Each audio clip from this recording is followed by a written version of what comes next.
अस्सलाम स्टूडेंट्स, आज हम क्लास 9 का चैप्टर 5 स्टार्ट करेंगे, फिजिकल स्टेट्स ऑफ मैटर। बेटे physical states of matter usually जो हम डिस्कस किया करते हैं, तीन स्टेट्स हम डिस्कस किया करते हैं, solid, liquid and gas. Basically ये जो टाइप्स इसकी स्टेट्स कंसिडर की जाती हैं, क्राइटेरिया जो इनके लिए सेट किया गया वो बेसिकली 2 पॉइंट्स, मैटर का वॉल्यूम और उस मैटर की शेप। इन दो के बिहाफ पे हम डिसाइड करेंगे कि कोई मैटर सॉलिड है या लिक्विड है या गैस। किस तरह से हम यूँ कंसिडर करते हैं, जैसे अगर कोई मैटर है और उस मैटर का वॉल्यूम और उसके साथ साथ शेप, वॉल्यूम और शेप दोनों चीजें ही अगर डेफिनेट हैं, फिक्स है, तो इस तरह के मैटर को हम नाम दिया करते हैं सॉलिड। और अगर ऐसा हो कि जो मैटर है वो मैटर का वॉल्यूम डेफिनेट हो बट शेप जो है वो इनडेफिनेट हो, यानी कि ऐसा मैटर इसका वॉल्यूम फिक्स हो जबकि उसकी शेप जो है वो फिक्स ना हो, इस तरह के मैटर को हम नाम दिया करते हैं लिक्विड। जैसे अब लेट्स सपोज कि 1 लीटर वाटर है, हम उस 1 लीटर वाटर को किसी भी कंटेनर में अगर लेके जाएंगे तो वो 1 लीटर ही रहेगा, लेकिन मसला सिर्फ क्या होगा कि जिस कंटेनर में उसको लेके जाएंगे उसके अकॉर्डिंग उसकी शेप जो है वो चेंज होती है। जबकि जो मैटर की थर्ड कंडीशन हम यहाँ पे इसकी स्टेट देखते हैं कुछ इस तरह से है कि अगर मैटर के वॉल्यूम और शेप दोनों के दोनों ही इनडेफिनेट हों, फिक्स ना हो,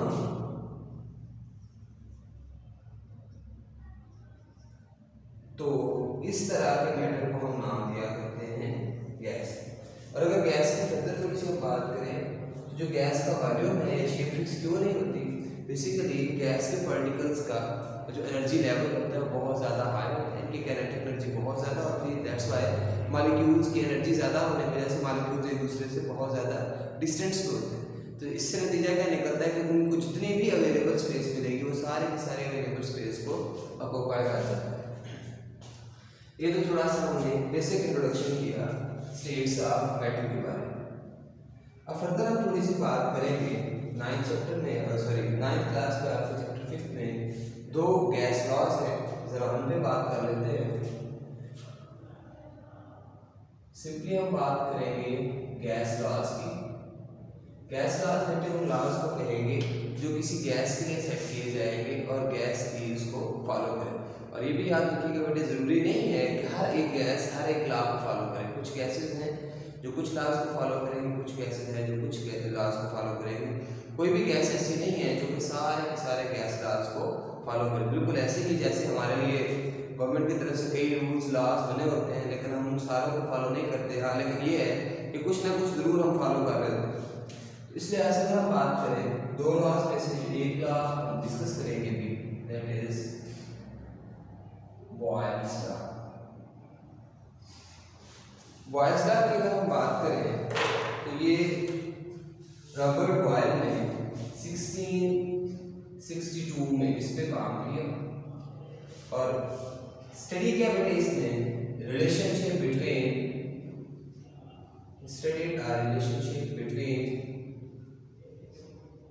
volume of gas and pressure. चूंकि गैस लॉ है तो यहाँ हमने ये चीज डिस्कस कर दी कि इसने वॉल्यूम ऑफ गैस को डिस्कस किया और किसके साथ उसने इसका रिलेशन स्टडी किया, प्रेशर के साथ। बेटे यकीनन आप ये बात बेहतर तरीके से जानते हैं, आप अक्सर ये फिजिक्स में पढ़ते रहते हैं कि जब हम किसी 2 टर्म को आपस में कोरिलेट कर रहे हो तो बाकी जितने भी टर्म्स हों उन्हें हमें कांस्टेंट कंसीडर करना होता है। इसी वजह से यहाँ जो हमने 7 बात डिस्कस की है वो ये है, हम कहा करते हैं कि टेम्परेचर क्या रखेंगे, कांस्टेंट।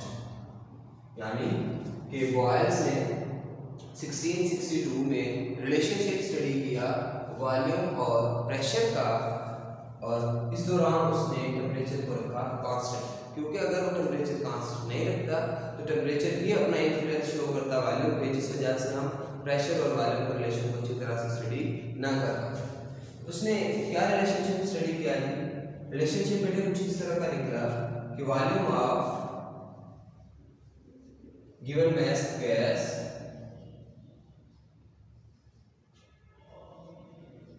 is inversely proportional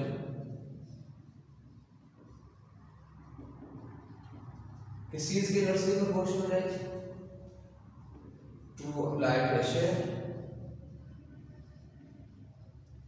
और अभी हम बात कर रहे थे कि जब हम प्रेशर और वॉल्यूम को स्टडी कर रहे हैं तो किस चीज को कांस्टेंट रखा जाएगा? साथ टेम्परेचर को साथ में हम डिस्कस कर देंगे कीपिंग द टेम्परेचर कांस्टेंट। तो ये हमने देख ली बात, क्या उसने कहा हमें कि volume given mass of gas. अब यहाँ हमने गिवन मास ऑफ गैस की बात की, नहीं समझ लें कि यहाँ हमने गैस के वॉल्यूम की फिक्स की बात की, क्योंकि अगर वॉल्यूम इटसेल्फ ही हम बार बार चेंज करते रहेंगे तो भी हम प्रेशर का उस पर इफेक्ट नहीं चेक कर पाएंगे कि प्रेशर कितना इन्फ्लुएंस कर रहा है। तो given mass of gas is किस तरह का रिलेशन है? Inversely proportional to the pressure. Volume और प्रेशर एक दूसरे के इनवर्स रिलेशन में है, यानी कि अगर हम प्रेशर ज्यादा करते जाएंगे तो वॉल्यूम कम होता जाएगा, और अगर हम प्रेशर कम करते जाएंगे तो वॉल्यूम जो है वो ज्यादा होता जाएगा। क्योंकि जैसे हम प्रेशर इंक्रीज करेंगे तो मॉलिक्यूल्स एक दूसरे के करीब आना शुरू हो जाएंगे। जब मॉलिक्यूल्स एक दूसरे के करीब आना शुरू होंगे तो उनकी जो इंटरस्पेसेस थी, जो एम्प्टी स्पेसेस थी, वो फिल होना शुरू हो जाएंगे, जिस वजह से वो ज्यादा वॉल्यूम से कम की तरफ आ जाए।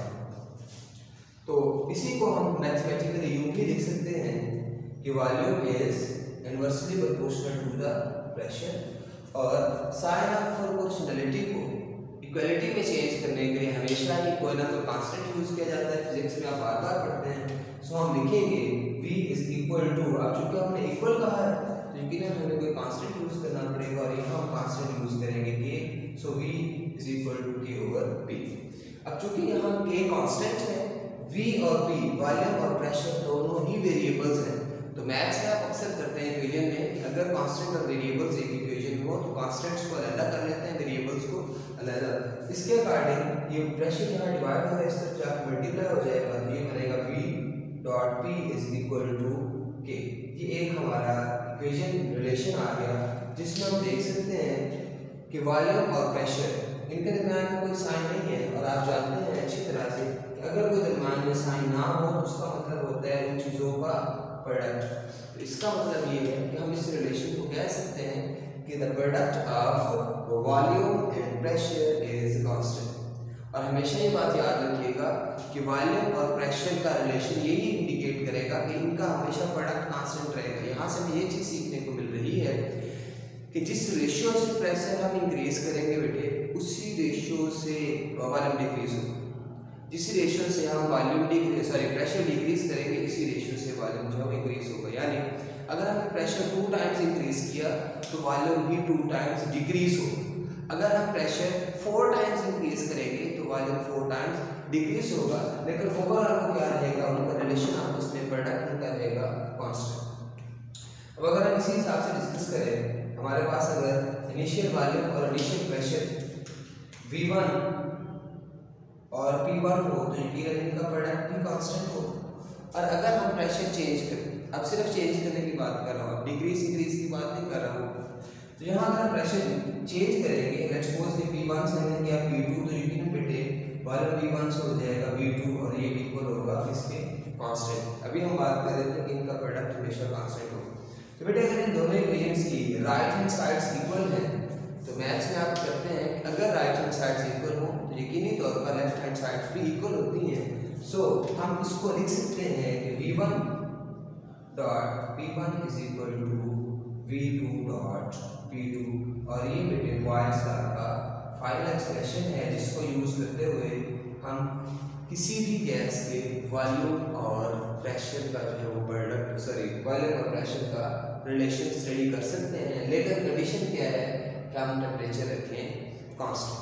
अब नेक्स्ट अगर हम बात करें, यहाँ हमारे बुक में उसने थोड़ी सी वेरिफिकेशन पे भी बात कर रखी है, तो ये हम वेरिफिकेशन पे बात कर रहे थे। हम इसको वेरीफाई करके देखते हैं कि क्या ये जो भी हम बात कर रहे थे वो ठीक है या नहीं। तो एक्सपेरिमेंटल वेरिफिकेशन, लेट्स सपोज के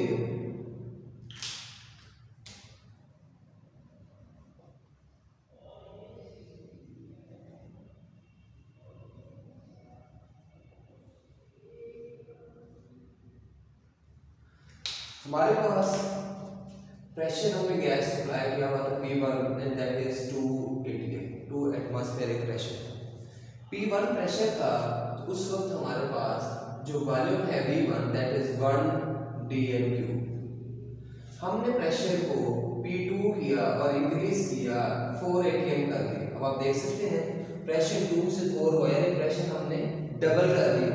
तो जैसे ही हम प्रेशर डबल करेंगे तो वॉल्यूम जो है वो 2 टाइम्स कम होकर 0.5 dm3 हो जाएगा। प्रेशर हम P3 करते हैं 6 atm। अब देखिए P1 2 था, उसके लिहाज से अगर उसको स्टडी करें तो ये 3 टाइम्स इंक्रीज हुआ है, यकीनन यहाँ पे वॉल्यूम भी 3 टाइम्स डिक्रीज हो जाएगा। तो V3 should be equal to 0.33 dm3। अब यहाँ पे प्रेशर P4 है और वो होगा कर दिया हमने 8 atm। आप देख सकते हैं P1 के लिहाज से ये 4 टाइम्स इंक्रीज हो चुका है, इस वजह से जो वॉल्यूम है हमारा वो भी 4 टाइम्स डिक्रीज हो जाएगा और ये आ जाएगा 0.25 dm2। अगर हम इसका प्रोडक्ट लेंगे जो हम यहाँ भी बात कर रहे थे, तो आपको पता है बेटा इसको अगर हम प्रोडक्ट के तौर पे निकालेंगे तो ये आएगा, प्रोडक्ट डायरेक्ट लेते हैं V1 P1 is equal to 2 multiplied by 1 और ये आ गया 2 atm dm3। इसी तरह से V2 P2 अगर हम निकालें, V2 है हमारे पास 0.5 मल्टीप्लाइड बाय 4, तो ये भी आ जाएगा 2 atm dm3। इसी तरह से अगर हम इसका प्रोडक्ट देखें V3 और B3 का, तो हम लिख लेते हैं V3 dot B3 is equal to, V3 क्या है 0.33 मल्टीप्लाइड बाय P3 क्या है 6, तो ये आ जाएगा 2 atm dm3। और अगर हम बात करें P4 की, तो V4 है P4 इज इक्वल टू, इनको मल्टीप्लाई कर लिया, V4 है हमारे पास 0.25 और P4 है हमारे पास 8, तो ये बन जाएगा 2 atm dm3। आप देख सकते हैं इन सारे के सारे ही रिलेशन में आपने देखा कि हमारा जो आंसर है वो कांस्टेंट रहा, और यहाँ हमने देखा इनका प्रोडक्ट भी कांस्टेंट रहा। इसके अकॉर्डिंग की वैल्यू जो कि कांस्टेंट आई है, तो हम लिख सकते थे कि इट्स एज 2। तो यही हमने यहाँ पे बात की थी, इनका प्रोडक्ट हमेशा क्या रहेगा कांस्टेंट, और यही चीज़ हमने यहाँ पे एक्सपेरिमेंटली प्रूव करके देख ली कि वाकई ऐसा होता है। ये हमारा कॉन्सेप्ट था बॉयल्स लॉ के अकॉर्डिंग कि बॉयल्स लॉ क्या है। बॉयल्स लॉ ने एक रिलेशनशिप स्टडी किया था वॉल्यूम और प्रेशर का, कीपिंग द टेम्परेचर कांस्टेंट। यहाँ पे एक बात बेटे आपसे शेयर करता चलूँ, 2 तरह के वेरिएबल्स होते हैं, डिपेंडेंट और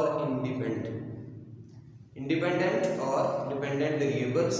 तो जो डिपेंडेंट वेरिएबल है बेटे वो डिपेंड करता है इंडिपेंडेंट वेरिएबल। यहाँ पे अक्सर बच्चे यूँ कहते हैं कि वॉल्यूम अगर हम बढ़ाएंगे तो प्रेशर कम हो जाए, तो हम इस तरह बात नहीं करेंगे, हम इस तरह बात करेंगे कि अगर हम प्रेशर चेंज करेंगे तो वॉल्यूम चेंज होगा। बात वो भी गलत नहीं है, बात वो गलत नहीं है, लेकिन उसका बात करने का सही अंदाज यही है कि प्रेशर चेंज करने से वॉल्यूम चेंज होगा, क्योंकि प्रेशर यहाँ पे इंडिपेंडेंट वेरिएबल है और वॉल्यूम जो है वो डिपेंडेंट है। सो वॉल्यूम चेंज को डिपेंड करना पड़ेगा प्रेशर चेंज पे। This is all about Boyle's law. अल्लाह हाफिज़।